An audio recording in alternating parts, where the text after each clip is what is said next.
Welcome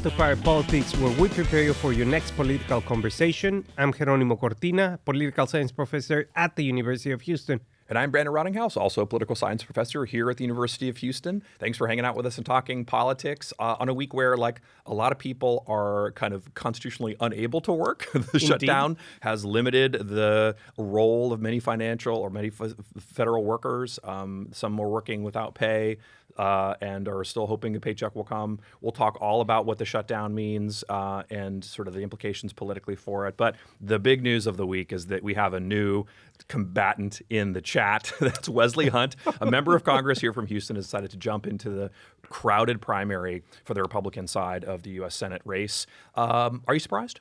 Well, not really. I mean, we were anticipating this a couple of weeks ago, remember? There were some polls that he released, his team released, saying that he could be number two in a three-way. Real subtle, right? Right, in a three-way race. Also, he has done a tour across the state to increase that name recognition.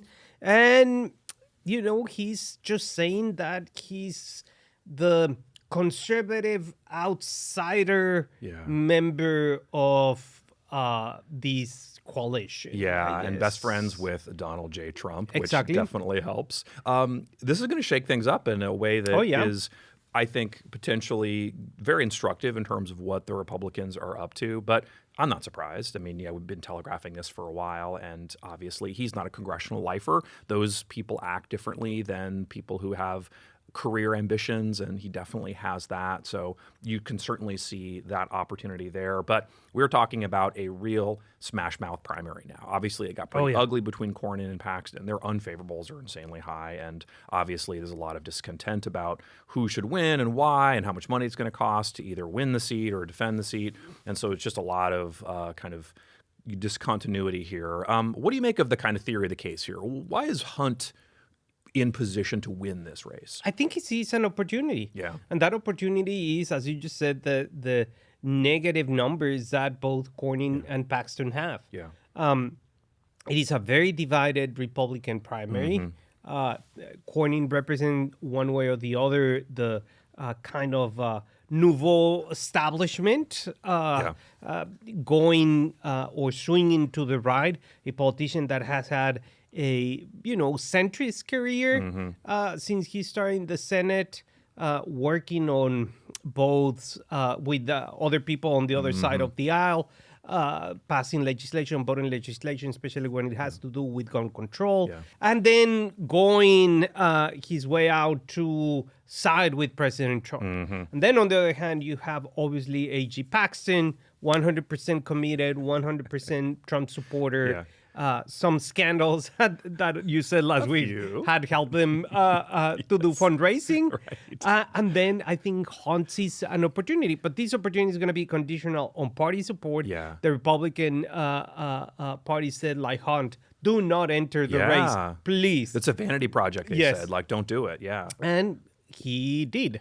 Yeah, Republicans have made their pick already, right? The National Republican Senate Committee has already spent, tens of millions of dollars on John Cornyn. They're prepared to spend even more because their fear is that if Cornyn doesn't win the primary and Paxton wins it, then they're going to have to spend a lot of money to defend the seat. Yep. I think they have to spend a lot less money if Wesley Hunt wins, and maybe even if Cornyn wins, but I think that's sort of unknown right now. There's just a lot of things that are in flux. But there's a potential opportunity here for Democrats where if this primary gets nasty enough, there's a chance that the Democrats basically in a seat where it would open if Cornyn didn't win and it's nasty because of the primary fight, and even if Paxton wins, then I think you're talking about a very sort of potential sort of open moment here for Democrats to move in there and say, look, they're governing through chaos. The Trump factor is a huge issue. Here's some alternatives to that, and plus healthcare. Yep. Like that's a winning strategy potentially, is like your kind of formula. Right. 2018 2.0. Yeah. And we saw it.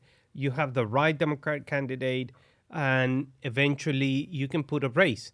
And if you are severely wounded from the primary, no more money the Republican Party, like, oh, we have too many holes open.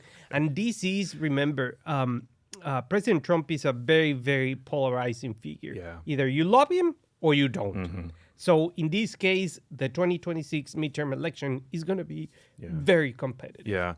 Cornyn was mad about it, the entry of Hunt, and for good reason. Obviously, more competitors means that he's going to have to sort of split that vote. Paxton sort of said, welcome to the race. But I actually think this hurts Paxton more because Paxton is going to have to make sure he solidifies the anti-Cornyn vote and the kind of very conservative vote, mostly the sort of Trump conservative vote. That's kind of his to lose. And now there's a chance he could lose it because here's Wesley Hunt that comes in and says, I can be this alternative to this chaos happening here. The establishment's not winning. That's something that's been problematic. And you've got Ken Paxton, who's got all this ethical baggage. I'm sort of an opportunist here to jump in and make this happen. So there are, I think, some potential moments there. But doesn't mean they're not trying to campaign, right? Ken Paxton this week announced he's engaging in additional undercover investigations into Antifa groups. John Cornyn has indicated he's got $10 million cash on hand after raising more than $3 million.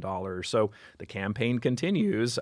What do you make of kind of the state of the race? Like, what's the first thing that Hunt is going to do to be able to kind of move the needle? He needs money. Money, yeah. A lot of money. Yeah. A lot of money. Well, first of all, name recognition. Even though he has been doing tours, he was a speaker in the Texas Youth Conference, so on and so forth. He still needs a lot of money. As a candidate, I think, especially given the Republican Party in Texas and the primary voters, I think he's an interesting candidate, right, in terms of what he's bringing to the table. Congressional experience, more or less, but as an outsider, a veteran, conservative, so on and so forth. And he's a lot younger than the two in the race. Yes. That matters because for people trying to kind of execute this strategy that implies that this old guard is not doing enough, that's the young Turks who are going to make a difference, this is, I think, a good visual. Yeah, you have to actually be that young. Yeah, not like us who just say that we're young. Right, like we can pull it off. We can barely pull it off still. Maybe. I mean, occasionally you can pull it off. Because I think we're very, very young. If you take into account the average age in the Senate, we will be very junior. Okay, good. No, for that, we're definitely young. Yeah, but for Hunt, right, he's got a young family.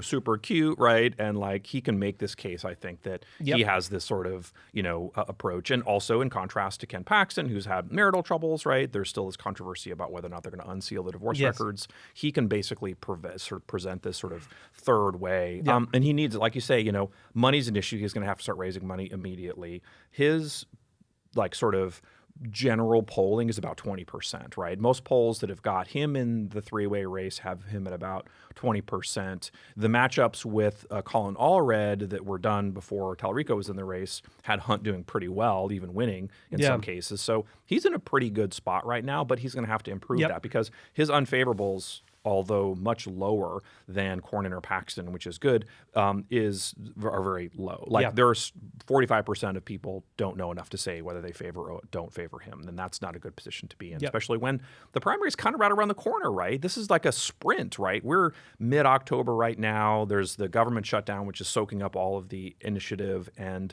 politically speaking, he's going to have to really step on the gas here if he's going to be able to get to March. So that's one issue. Cornyn has got his coalition, and there's certainly the case that he can bring those voters out. And I think he's not that he shouldn't be as worried, frankly, because Hunt and Paxton will split that conservative vote. And so I think that he probably is not as worried. But there's definitely the case that there is some, consternation with more competitors. Yeah, so we'll see. I guess the kind of last question really on this is, what's Donald Trump going to do? He's close to all of them in different ways. They've all sidled up to him in unique ways, as many do in the Republican Party. What do you think he's going to do? I don't know. Yeah. He's a little unpredictable. I think you would say, charitably so. I mean, he can go either way. But I think maybe he might stay out of the primary. And then throw everything to the general election. I mean, that's what you would expect. I think if any of the three win the Republican primary, they're going to have the support of the president. But in this one, I don't know. Yeah, it's a tough one for Trump because you don't want to back somebody who ends up losing, and that is difficult as a narrative. The thing is that a messy primary can be pretty debilitative for a party. Like you said, I think that once this gets to the general, it'll be a whole new ballgame. And if you're damaged from the primary, then it could have a definite issue for those sort of candidates.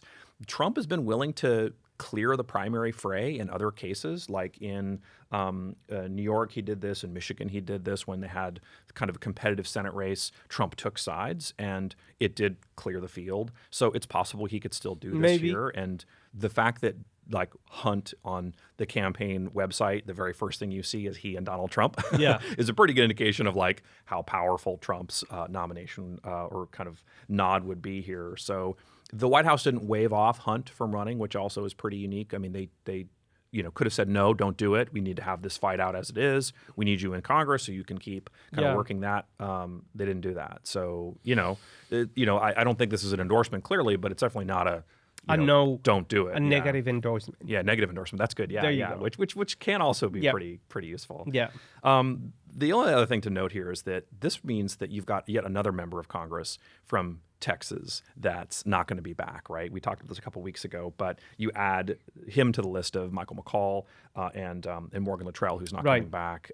Only 4 members of the 25 Republicans currently in the House are people who've been there before Donald Trump was elected. So it's a pretty thin cabinet full of Republicans, and that does have implications to how the sort of Texas is able to generate, the kind of policies and, bring home the bacon, as it were. So lots of that concern is interesting. But let's talk about Harris County a little bit.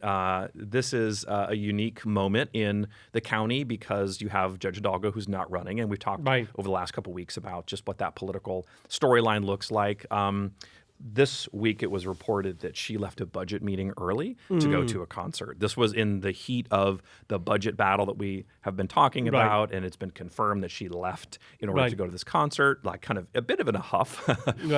What do you make of this in terms of really like her legacy, right? We had a discussion about this, but of course she's still in office and they're still fighting these big battles. What does this mean for her in terms of like the kind of legacy that she's leaving in Harris County and for her political aspirations? Right. Well, I mean, remember that she arrived at the county basically not expecting to win. Yeah. It was 2018. You have these blue wave, Trump time, so on and so forth. And everyone was like kind of expecting that she would solidify Democrats' winnings in the county. Yeah. Very young, very well prepared, but perhaps not a seasoned politician. Yeah. Also, the type of politics in terms of the county are very interesting, right? Because every single county commissioner has his own precinct. And there are the ultimate rainmakers in the precinct. Yes. But they also control, one way or the other, commissioners' courts. Yes. And the judge has not a lot of political power or power per se in commissioners' courts in every single county in Texas. Yeah. So in order to make your agenda move forward, you need to be a very skillful politician. Yeah. The thing here is that Hidalgo had a majority with Democrats in commissioners' court, but still there was lack of, I think, political maneuvering that alienated all her potential allies. So I would say that it's a mixed legacy because on the other hand, you have more transparency in county government. Obviously, COVID, she navigated the county out of COVID. There were some, I would say, people criticizing her because she didn't open the county once it was everything was open, so on and so forth. Right. So I think it's mixed in that regard. Yeah. And then these political battles at the end of her term that for some people may be rising eyebrows. But other people may see is like she's just very passionate about these particular issues, in this case, issues in terms of the budget regarding childcare. Yeah. And she just got frustrated. Yeah, no, and everybody does. Politicians certainly, have to face opposition, but how you do it really matters. And I think that this dust up with the other commissioners kind of risks undercutting her legacy. And as you said, there's a lot of wins here you could point to, but there are also some high-profile losses, and I think that becomes an issue. So that the danger is both in the lasting impression of her kind of unprofessional behavior, but also the very real policy losses, right, that she wasn't able to get kind of consensus on in a county that is blue enough that you could probably find that. So that's definitely kind of problematic for her. This comes in a week where she is asking for transparency after an audit showed the Harris County Flood Control District allegedly failed to implement a reform program.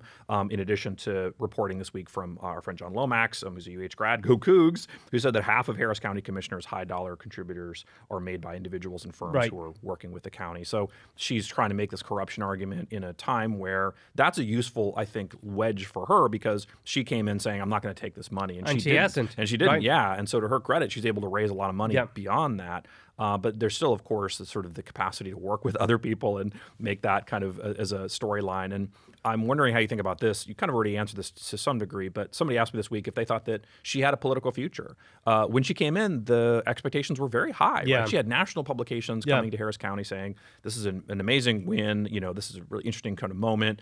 She's a kind of candidate that really kind of represents the future of the Democratic Party in some ways. And now she's leaving after a couple of terms to some degree in this kind of, chaotic moment. I don't know if there is a future here. I mean, if there is, it has to sort of take some time, to kind of percolate a little bit, right? I think she is not seeking re-election because probably she knows that she might lose. Yeah. So if you retire... You think she would lose in a Democratic primary? No, in a Democratic primary, not. Yeah. In the general election, it's going to be very competitive. Tough. Okay. Right? Yeah. I think so, right? Yeah, I can see that. Maybe. Do you want to live in your own terms and then seek a path in terms of what you can do? And she has had, eyes on national politics, eyes on, I would say, a bigger arena. I think that county politics or city politics are not well suited given how we operate in Texas. Interesting. And maybe going to the DNC or going to Washington. Yeah, that's a good point. And, time will tell, of course. But as it is now, I think there needs to be a bit of a pause here, and there needs to be an assessment of kind of what went well and what didn't go well. And, politics change really fast. And so you never know what's around the corner. Speaking of running for office and maybe not being able to run for office, let's talk about what the Texas Republican Party is doing to its own members. This week, the Texas GOP is considering censoring 10 Republican lawmakers, including the Speaker of the House, in a move that could potentially bar them from office. The internal party rules that they have passed says that if you're censored by 3/4 the members local of the county, and then of the SDEC members, the sort of ruling, junta of the parties, then you are not eligible to run, and that the county commissioner or the county chairs and the state chair can basically prevent you from being on the ballot as a Republican. Yikes. Are they going to go through with it? I guess is one question. And the other question is is this legally permissible? Well, I mean, I think it's legally permissible because you can run without the backup of the Republicans. Right? Yeah, but they're not going to win probably. No, but I mean, you can still run. If you and I decide to run tomorrow, we don't need a political party to run. I'd vote for you. Yeah, thank you. 2 votes. That's one. That's 2 votes. One. You can vote for yourself. That's good too. Absolutely, okay. 100%. Why wouldn't I? Yes, exactly. That would be embarrassing. It would be embarrassing. Yeah, you lose by one vote. Yeah, but the whole idea is that is the nuclear option, right? Barring you for running the primary. But the keys have been turned. All I got to do is push the button. They're very, very close. They're very close. I don't think that they want to censure the Speaker of the House. I actually agree. Yeah. When he has been passing all these very clear legislation that aligns with, I would say, with the conservative priorities of the Texas GOP. Yeah. So I think that would be just creating a storm when you don't need to create a storm. And if you don't censure the speaker, then therefore you cannot censure everybody else. So you can say, like, what you did is wrong. Please don't do it again.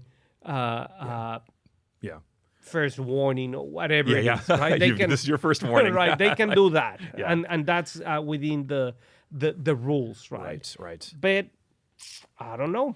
Yeah, and what they're censoring them for is a range of different things, but basically sort of, first of all, supporting a platform that would allow for Democrats to be like in kind of county, in chair roles, right? So it's like a light version of what was, but there's still concern about that. But again, like these are long kind of moving periods where like they had talked about this months ago, and now the legislative session has come and gone, and it's like a pretty conservative session. So like some of the teeth has been taken out of that, but realistically, there's still a lot of dissent inside the Republican Party. So I don't know if this is going to work or not, but you have a lot of things that happened in between that I think mitigate this. For sure, Alex Faraday, who's a huge Republican donor, came in and said, I'm going to spend $20 million helping people who get kicked off the ballot if that's what you pursue. There's a legal test here that's of interest. Jeff Leach, who is from my hometown of Plano, basically said, I'll see you in court. And there's a good chance that like the courts may say that the parties don't have the capacity to tell people they can't run in a particular way, although there's a chance that they could say that parties do govern this, and so they have control over their own membership. That would be a pretty remarkable kind of legal outcome, and would change the way that Texas functions.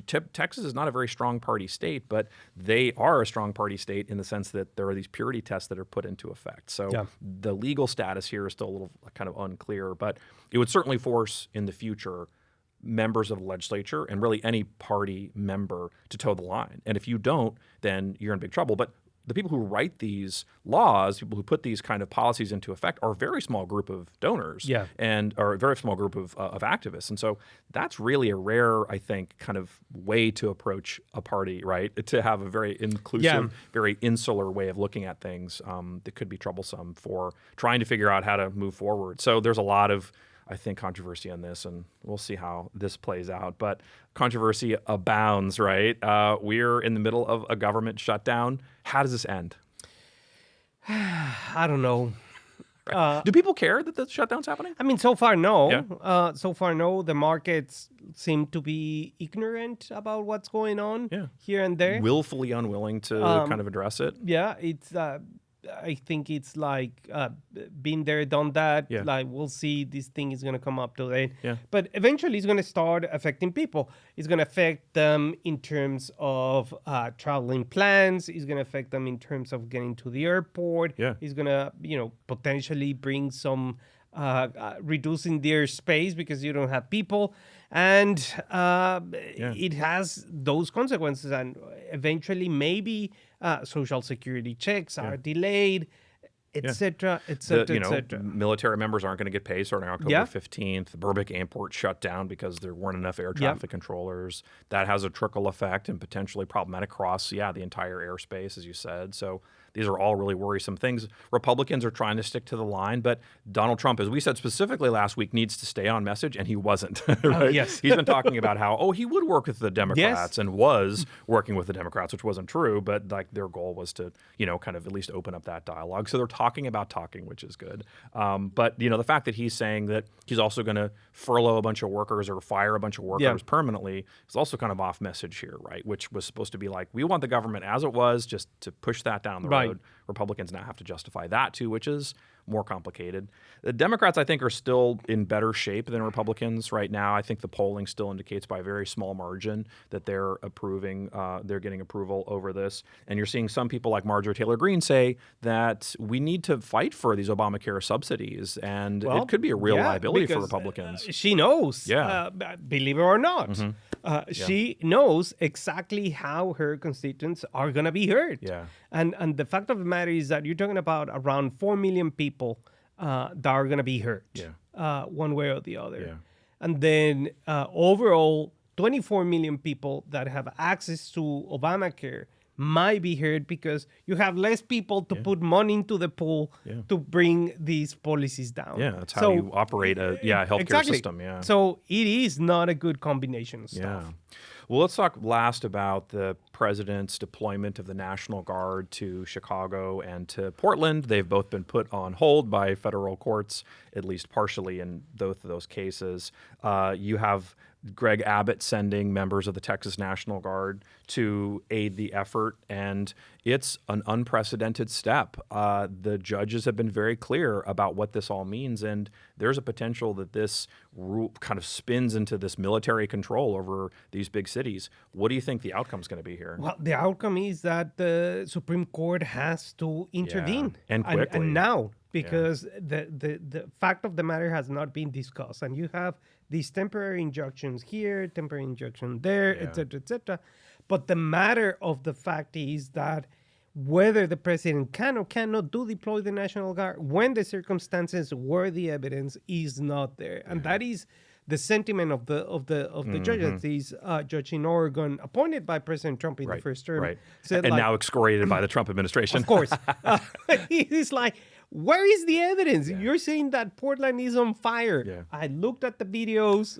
There is not on fire. They're sipping wine and strolling through. Right. And eating the granola bars and that kind of stuff. Right. Driving Subarus, et cetera, et cetera. Portland. Right. But the evidence is not there. Right. So the Trump administration making this case very, very hard for them. Yeah. Now, the other thing is, remember that they're pushing for executive power, right? And executive power is something that they want. So this is one of the other strategies that they're trying to do in order to expand it and have the Supreme Court rule and say yes or no. Yeah, that's the hardest thing. Yeah. But that's something that we're going to be talking about next week when we come back. I'm Jeronimo Cortina. And I'm Brandon Rottinghaus. The conversation keeps up next week.